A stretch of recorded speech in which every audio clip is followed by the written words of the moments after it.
Multimedia, Acción Empresarial, presenta Gerencia para Todos, con Rafael Nieves.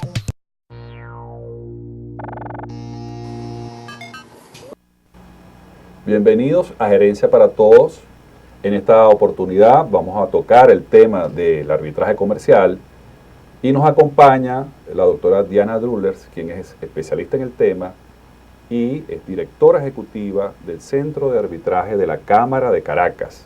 Además, es presidenta de la Federación Internacional de Instituciones de Arbitraje Comercial. Muchísimas gracias por estar en Gerencia para Todos. No, más bien, muchísimas gracias por haberme invitado. Muchas gracias. Mire, doctora Drullers, nosotros quisiéramos saber, en principio, en qué consiste el arbitraje, qué es el arbitraje comercial. Yo creo que es muy importante describir el término arbitraje comercial. El arbitraje es una figura del derecho que existe desde tiempos del derecho romano y es muy básico, digamos, el concepto como tal para el empresario.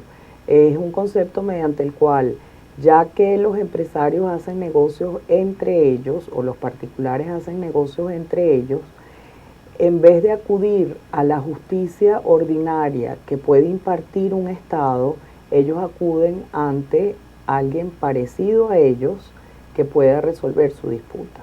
Así nació dentro del derecho romano y así poco a poco, a través de los tiempos, se ha venido desarrollando.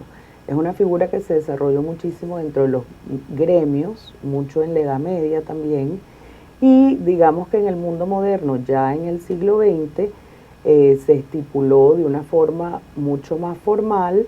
Las Naciones Unidas, antes de las Naciones Unidas, la Cámara de Comercio Internacional decidió que era una figura muy importante para la reconstrucción de la Europa después de la Primera Guerra Mundial y empezó a fomentarla. Y luego de ahí las Naciones Unidas, también empezó a fomentarla a través de unas estructuras legales que le dieron un soporte para que en cada país se fuese desarrollando. ¿Qué ventajas tiene el arbitraje específicamente en la resolución de esos conflictos que surgen entre empresarios o producto de algún negocio? ¿Qué ventaja tiene el arbitraje versus la aplicación o la resolución de ese conflicto en la justicia ordinaria? Fíjate, es importante saber que las ventajas son justamente frente a ese sistema formal que ofrecen todos los estados. Esos sistemas formales que ofrecen todos los estados son estructuras que se han armado desde hace mucho tiempo y sobre todo son estructuras que son muy difíciles de modificar. ¿Con eso qué quiero decir? Que se hace un procedimiento, por ejemplo, en Venezuela el Código de Procedimiento Civil es del año 1986. Los negocios que se hacían en el año 1986 son completamente distintos a los que se hacen hoy en día. Estamos hablando 30 y pico de años después. Entonces, en esa época, por ejemplo, ni siquiera existía el Internet. Entonces, hoy en día firmamos un contrato tocando un botoncito y en esa época pues se mandaban por correo, fax, telex, etcétera, todo lo que eran los contratos. Entonces, la ventaja máxima que tiene el arbitraje es que es una figura moderna, flexible, tiene costos previsibles en el sentido de que uno sabe cuánto le va a costar un arbitraje desde el momento que lo inicia. ¿Cómo así? Como decía, el procedimiento que está previsto en los códigos de procedimiento civil son procedimientos que tienen tiempos establecidos. Entonces, cuando uno empieza con un caso, uno arranca con la demanda y debe cumplir ciertos plazos. En el caso del arbitraje es completamente distinto. Primero, porque las partes lo pactan y deciden, no voy a ir a la justicia ordinaria, sino que quiero ir a el arbitraje comercial. Generalmente acuden ante una institución que tiene un procedimiento previsto y ese procedimiento es un procedimiento que se puede modificar y se convierte como un traje a la medida del caso. ¿Eso qué quiere decir? Que si las partes deciden que no quieren periodo de prueba, las partes deciden que no quieren testigos, las partes deciden que sí quieren pruebas y que quieren 42 testigos y quieren inspección judicial, etcétera, ese periodo de tiempo ellos lo pueden alargar o poner más pequeño.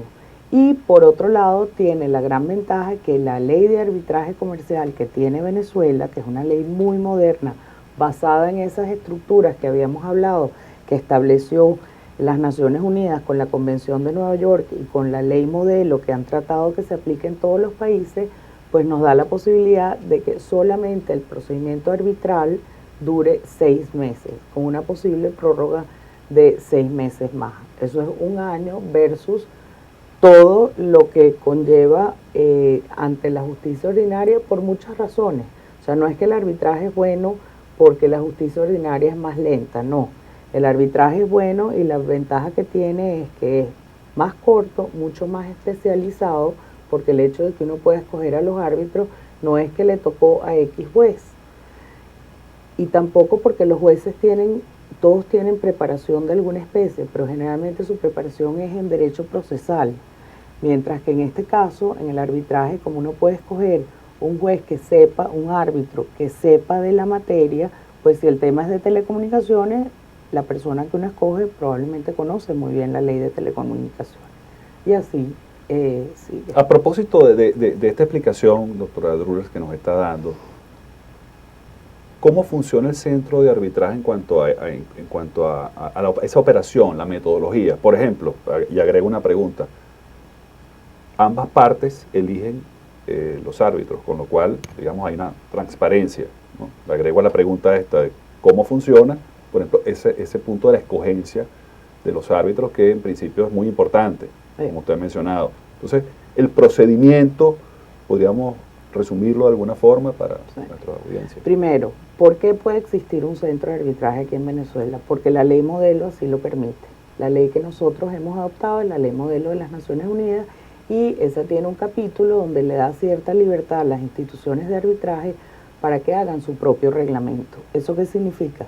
Que en el momento que la institución se crea dentro de los parámetros que la ley explica, debe tener un reglamento donde se plasma el procedimiento que se adopta. El procedimiento en la Cámara de Caracas tiene un reglamento que tiene 2 tipos de procedimiento. El procedimiento normal, que es el procedimiento que hemos tenido toda la vida, que es bastante sencillo. Empieza por una solicitud de arbitraje, que es como si fuese una demanda en tribunales. Luego se pone en movimiento notificar a la parte demandada que tiene una demanda en su contra. Esa parte tiene su derecho a contestar e inmediatamente pues empieza el procedimiento, en el sentido de que ya tenemos una demanda, tenemos una contestación y empieza la escogencia de los árbitros. Cada centro tiene una lista de árbitros de donde las partes pueden escoger los árbitros, o incluso las partes hoy en día son libres de escoger los árbitros que no sean de esa lista. Y eso para ampliar un poco, porque el centro obviamente no puede saber quiénes son todas las personas especializadas en todas las materias en el mundo moderno, en Venezuela y en otros países. Pero hay una apertura, digamos, en cuanto a eso, porque Cualquiera de las partes puede elegir el árbitro. Es correcto. Y el concepto que nosotros utilizamos, porque hay muchas formas de nombrar árbitros, pero el concepto tradicional que nosotros utilizamos es que si es un solo árbitro, los árbitros siempre son número impar. Si es un solo árbitro, pues las partes o se ponen de acuerdo o el centro de arbitraje les nombra de la lista que tiene el centro. Si son 3 árbitros, cada parte tiene derecho a nombrar su árbitro, no para que los defienda, sino que el árbitro es la persona que ellos consideran idónea para resolver el conflicto porque es el que sabe la materia. Y luego esos 2 árbitros son los que escogen al presidente del tribunal arbitral, que es el tercero. Y yo creo que es muy importante destacar aquí que el hecho de que no sean las partes los que escojan el presidente del tribunal arbitral, sino que sean esos 2 árbitros, es muy importante porque eso es un equipo de trabajo. Y las decisiones colegiadas no siempre son fáciles. Entonces es muy importante que, eso es como cuando uno hacía trabajo en equipo en el colegio, que uno quería hacer trabajo con la gente con quien uno trabajaba bien. Bueno, es igualito y es una responsabilidad muy grande porque están sacando el resultado final de un procedimiento de arbitraje, es lo que llamamos un laudo, que es igualito y tiene las mismas consecuencias que una sentencia definitivamente firme. Entonces es una gran responsabilidad. Y ellos, trabajando en equipo, hacen todo este procedimiento. Bueno, en lo que se constituye el tribunal arbitral, ellos firman un documento que se llama el acta de emisión, que es una especie de términos de referencia que dice qué es lo que ellos van a decidir en ese arbitraje. cómo se va a hacer el procedimiento en el sentido de lo que les decía, si hay pruebas, si no hay pruebas, si es solo documental, etcétera. Y luego se cierra la instrucción y ellos emiten un laudo. Ese laudo, que es el producto final, les decía, tiene los mismos efectos que una sentencia definitivamente firme. Eso significa que uno va directamente, generalmente se ejecuta voluntariamente, alrededor de un 65% de los laudos se ejecutan voluntariamente. Los que no se ejecutan voluntariamente, pues uno los lleva al tribunal de ejecución e inmediatamente procede la ejecución. Y hay solo un recurso en contra de los laudos, que es el recurso de nulidad. Y ese recurso de nulidad está previsto en la ley, está previsto por 5 causales taxativas. Alrededor de un 10% de los laudos han ido a recurso de nulidad, pero es rarísimo que se acepte o que se anule el laudo, porque realmente son unas causales muy específicas. Es, por ejemplo, que quien haya pactado el arbitraje no tenga capacidad para hacerlo, que se trate de bienes de menores, que se trate de incapaces, entonces son causales muy, muy específicas y mucha gente lo ha tratado de utilizar como una apelación, pero no ha funcionado porque la jurisprudencia los tribunales han sido muy concretos en saber exactamente cuándo procede o no. No, y en todo caso, pues notamos que el procedimiento es totalmente transparente, cristalino y calificado con árbitros que tienen la experiencia, la experticia para llevar, digamos, llegar a la conclusión de un laudo arbitral de una manera que las partes involucradas pues acepten esa decisión, ¿no? Final, que ha sido la experiencia usual. Sí, pero yo creo que una de las cosas más importantes es que la base del arbitraje en la ley es muy sólida. Y hay una cosa que la gente no se da cuenta, y es que el arbitraje es una figura que es completamente voluntaria. Entonces, el que quiere ir a arbitraje lo tiene que tener en una cláusula por escrito en su contrato. Y la gente tiene que estar consciente que la ley dice que si uno firma esa cláusula, uno se está cerrando la puerta a ir a los tribunales ordinarios. O sea, uno está escogiendo no ir a la justicia que imparte el Estado por ir a una justicia que imparten los iguales. Por eso es que es tan lógico que los centros de arbitraje a través del mundo estén dentro de cámaras de comercio, porque ese es el núcleo natural de quienes están haciendo un negocio, quienes están negociando cualquier cosa. Hoy en día cualquier cosa, antes era la venta de un bien, hoy en día es un servicio, es una asesoría, es cualquier tipo de cosa que puede ir a arbitraje. Muy bien. A propósito de eso, ¿cómo ha contribuido el Centro de Arbitraje de la Cámara de Caracas en cuanto a la preparación de esos árbitros, el tema del desarrollo académico, de los profesionales, en particular del derecho, que se están preparando para asumir las responsabilidades del tema del arbitraje comercial? La Cámara fue muy activa desde un principio, porque de hecho fue la Cámara la que decidió tomar la batuta para que se aprobase la ley de arbitraje comercial en Venezuela. Entonces la Cámara formó una comisión donde estaban juristas que habían trabajado en arbitraje internacional, particularmente ante la Corte Internacional de Arbitraje, que tiene sede en la Cámara de Comercio Internacional en París, y ellos se reunieron y le llevaron la ley al Congreso, específicamente a la Comisión de Finanzas del Congreso, porque la figura, digamos, lo que se pensaba era que para poder promover las inversiones internacionales había que tener una estructura alterna a la justicia ordinaria. Y es muy lógico, porque si piensas que hoy en día las fronteras se han borrado, si yo voy a firmar un contrato, yo venezolana voy a firmar un contrato con un canadiense, pues ni el canadiense quiere venir a los tribunales en Venezuela, ni yo quiero ir a los tribunales en Canadá. Entonces es muy lógico que yo quiera abstraerme de ese sistema e ir directamente al sistema que yo quiero. Luego la Cámara montó el Centro de Arbitraje. Una vez aprobada la ley, en 1998, la Cámara montó el Centro de Arbitraje. Entonces ahí viene el jueguito de qué es primero, el huevo o la gallina. Se monta el Centro de Arbitraje, tenemos la estructura del reglamento, tenemos el Centro de Arbitraje, tenemos director, tenemos lista de árbitros, pero claro, no hay cláusulas en los contratos todavía. Hay que esperar que la gente los ingrese en los contratos y que después la gente pelee o esté en desacuerdo. Entonces, bueno, poco a poco empezaron a llegar los casos y nos dimos cuenta que obviamente, primero, una de las primeras cosas que hace mercadear la figura. Hay que decirle a la gente, hay una cosa que se llama arbitraje, es una herramienta que le puede ser muy útil, utilícela. Entonces la respuesta natural, ¿y cómo lo utilizo? ¿Y cómo se maneja? Entonces, bueno, primero, el primer training o la primera capacitación que se hace es las cláusulas de arbitraje y cómo incluirlas en los contratos. Luego arrancamos cómo se maneja el procedimiento de arbitraje y a medida que va pasando el tiempo uno se va dando cuenta de dónde necesita dar más entrenamiento para que la gente de verdad utilice la herramienta y se va desarrollando como tal. Luego está la parte académica, que es sumamente importante porque, claro, los abogados que ya están graduados y ya están en la calle, ya son asesores de parte, pueden asesorar hasta cierto punto a sus clientes e incluir las cláusulas de arbitraje, pero como los que hacen los contratos nunca son los que litigan, entonces siempre son como dos mundos distintos. Sí. La academia, porque los estudiantes ya hoy en día es una figura que existe.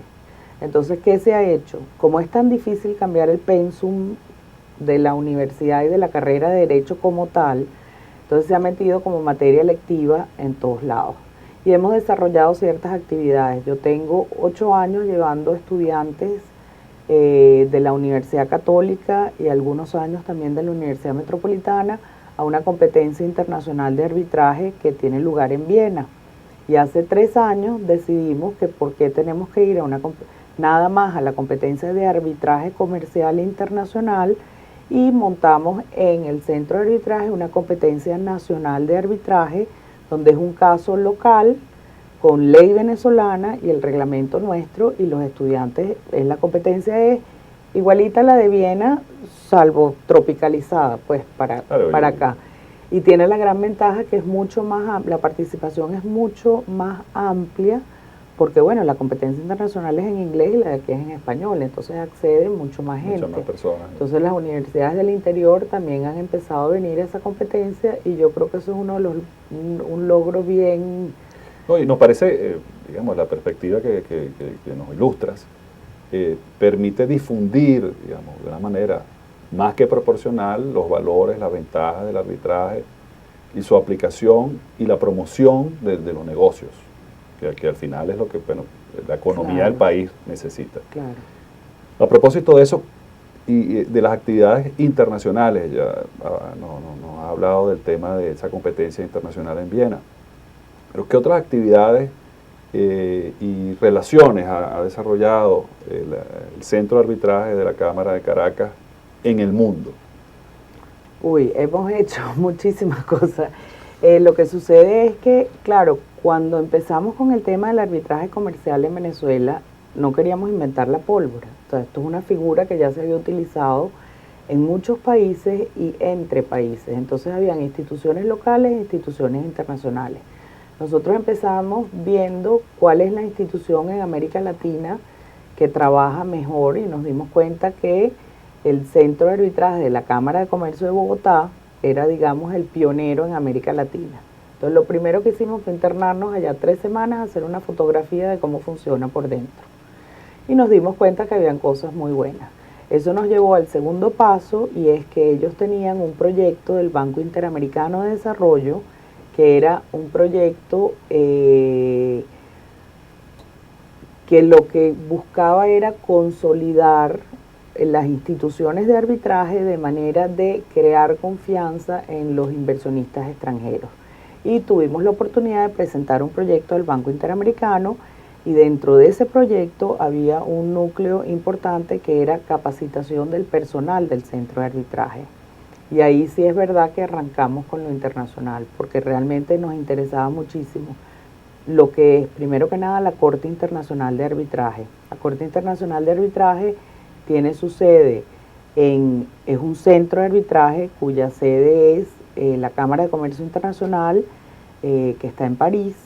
Funciona a través del mundo por comités nacionales y nosotros en la Cámara de Caracas somos el Comité Nacional de la Cámara de Comercio Internacional. Entonces eso ya nos da una especie de sello de garantía. Y eso permite también que los contratos, digamos, de empresas venezolanas que tienen implicaciones internacionales pasen por el centro de arbitraje de la Cámara de Caracas son dos centros. y puedan también llevarse algunos casos internacionales en esos centros de arbitraje. Fíjate cómo mundiales. funciona. Cada centro de arbitraje es independiente. Como Comité Nacional, en el tema de arbitraje, ¿qué hacemos nosotros con la Cámara de Comercio Internacional? Nosotros estamos en el deber de promocionar para los arbitrajes internacionales la Corte Internacional de Arbitraje. Nosotros estamos en el deber de cuando en la Corte Internacional de Arbitraje necesitan árbitros para ciertos casos, ellos nos los piden a nosotros y nosotros mandamos la terna, es decir, mandamos árbitros venezolanos para los casos que ellos requieren. Por otro lado, como son centros separados, nosotros lo que hicimos con la Corte es que nuestro reglamento está basado mucho en el reglamento de ellos. Acuérdense que nosotros somos un centro local. Lo de nosotros es el 90% de nuestros casos son locales y el otro 10% son casos que involucran a venezolanos, más que todo con contratos con países vecinos. Realmente nosotros no estamos compitiendo con una entidad internacional que tiene casos desde Asia hasta cualquier lado. Quizás en un futuro sí, pero por el momento no. Claro, pero si se promoviese, digamos, de una manera diferente, más fuerte, comercio internacional, habría casos que podrían tocar esos centros de arbitraje internacional. Claro, lo que pasa es que cada quien pone su cláusula que quiere. Claro. Luego nosotros tenemos firmados convenios con distintas instituciones de arbitraje. Una es la Asociación Americana de Arbitraje, que tiene su sede en Nueva York, que es muy grande localmente y tiene una entidad que se llama el Centro Internacional de Arreglo de Disputas, el ICDR, que tiene casos internacionales. Tenemos firmado un acuerdo con la Cámara del Centro de Arbitraje, la Cámara de Comercio de Estocolmo, con la Comisión de Arbitraje de Corea, con la Comisión de Arbitraje de Singapur, que hoy en día ha cobrado muchísima importancia. Y también nosotros somos el Comité Nacional de la Comisión Interamericana de Arbitraje Comercial, que la llamamos la CIAC. La CIAC es una institución que une a todos los países miembros de la OEA, tiene su base en un convenio que se llama el Convenio de Panamá, y eso funciona también por comités nacionales que representamos, digamos, a la comunidad de arbitraje de nuestro país ahí. Estuvimos liderizando también lo que se llama la red ADR, que era justamente del Banco Interamericano de Desarrollo. Ellos financiaron 8 instituciones de arbitraje a través de Latinoamérica y se formó, la segunda etapa de proyectos de ellos fue crear esta red de manera que nosotros pudiésemos compartir información entre las instituciones. Y luego lo que nos trae a la Federación Internacional de Instituciones de Arbitraje, que es muy, muy importante y es un gran orgullo que tenemos, el que el Centro de Arbitraje sea hoy en día quien preside esa federación, porque esta es una federación donde están 58 instituciones de arbitraje en el mundo. Realmente están representadas las que funcionan bien, que tienen casos algunos domésticos e internacionales, y unas son exclusivamente instituciones internacionales. Y esto, el objeto de reunirse con esta gente siempre es que, a pesar de que todos somos competencia, como tenemos problemas en común, tenemos los mismos problemas con las partes, con los reglamentos, con los árbitros, con los estados, con las cortes en los distintos países. Entonces eso nos ha permitido hacer mucha investigación de cómo funciona la cultura de arbitraje en los distintos países y nos ha permitido emprender proyectos que son en beneficio de todo el mundo. Por ejemplo, ¿por qué si la justicia supuestamente es gratuita y en el arbitraje sí hay que pagar? Porque hay que pagarle al centro de arbitraje y hay que pagarle a los árbitros. Pero ¿por qué nosotros tenemos que pagar, por ejemplo, el impuesto al valor agregado? Porque un juez no lo produce. Entonces eso ha sido una lucha que hemos tenido, digamos, haciendo una especie de manual de cómo convencer cada quien en su país a sus autoridades de que no le apliquen el IVA a los servicios de arbitraje. Porque además son servicios de arbitraje para toda la comunidad de negocios. Correcto. Y que ayuda inclusive a los objetivos del Estado. Claro, es un servicio al público en general, es un servicio que está reconocido en las legislaciones, es un servicio que el Poder Judicial como tal ha dictaminado que es parte del sistema de administración de justicia, a pesar de que no depende de él, y es una colaboración con los tribunales ordinarios. Segundo proyecto que habíamos emprendido en la federación, saber exactamente cuántos laudos, qué pasa con los laudos una vez que salen de los centros de arbitraje. Y es muy cómico, cuando uno ve en la jurisprudencia siempre dicen un laudo del centro de arbitraje de la Cámara de Caracas. Uno dice, sí, un momentico, pero es que el centro no dicta laudos. Cada tribunal arbitral de cada caso es el que dicta un laudo. Entonces, si bien es cierto que el apellido del laudo es el de la institución, quien dicta el laudo son los árbitros. Claro. Pero a la centro de institución arbitraje es, digamos, es un hub de negocio, un hub de administración de ese sistema. Claro, lo que nosotros hacemos es administrar los casos. Entonces la decisión, el fondo, el mérito del caso lo decide es el tribunal arbitral. Entonces, ¿qué pasa con esos laudos una vez que se acabó el procedimiento y la parte sale con su laudo a ejecutarlo?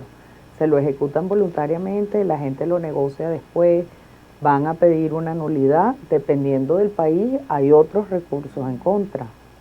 Entonces ese proyecto también están dando. Ahorita tenemos otros proyectos que son una especie de ver en este mundo moderno qué servicios para el arbitraje podemos especializar y tener como una especie de base de datos de quién puede proteger. Por ejemplo, antiguamente en cualquier caso uno podía llamar a un experto. Entonces uno llamaba al ingeniero fulano de tal, que era el que todo el mundo sabía, que era el señor, que era el especialista en, no sé, en cuán... Un tema de telecomunicaciones, por ejemplo. O las cabillas dentro del tema de la construcción, porque el arbitraje se utiliza muchísimo en el tema de la construcción. Por eso, porque es rapidito. Entonces, en esa época, pues uno llamaba, entonces uno sabía que fulano era el experto en la densidad de las cabillas, y mengano era el experto en las estructuras de tal cosa. Hoy en día hay unas grandes compañías que agrupan a todos los expertos. Entonces, ¿en qué se benefician? No los centros de arbitraje, ¿en qué se benefician quienes utilizan el centro de arbitraje? En que el centro de arbitraje tenga a todos estos servicios ya identificados.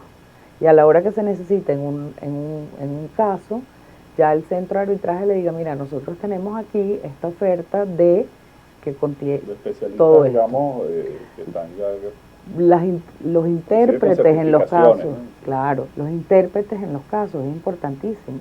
A veces tienes casos que los contratos están en inglés y el caso es en inglés, pero los testigos están todos en un país donde no se habla inglés.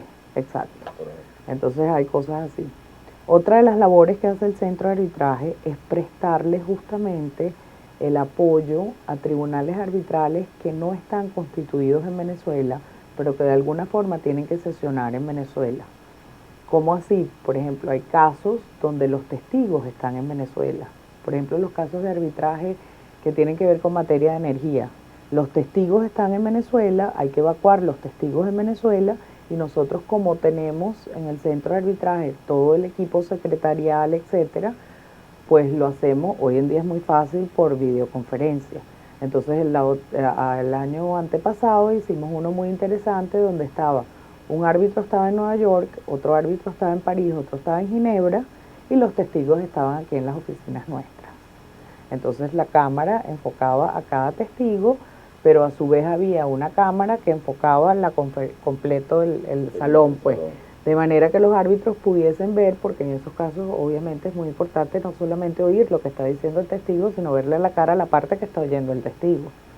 Entonces, bueno, ese tipo de servicio. De verdad que es muy interesante el tema, y quisiéramos en Gerencia para Todos tener la oportunidad de difundir ya con cada uno de estos subtemas a nuestra audiencia, dada la importancia del tema la aplicación que tiene en la vida de las personas que intervienen en la comunidad de negocios, en este caso en nuestro país. Queremos agradecerle, doctora Ruller, su presencia en nuestro programa e invitarla a, digamos, esos nuevos programas que vamos a hacer con motivo de cada uno de estos temas que son de sumo interés para nuestra audiencia aquí en Gerencia para Todos. Muchísimas gracias. No, muchísimas gracias a ustedes por la oportunidad y como verás, a mí me encanta hablar del tema. Bueno, muchas gracias. Hasta pronto.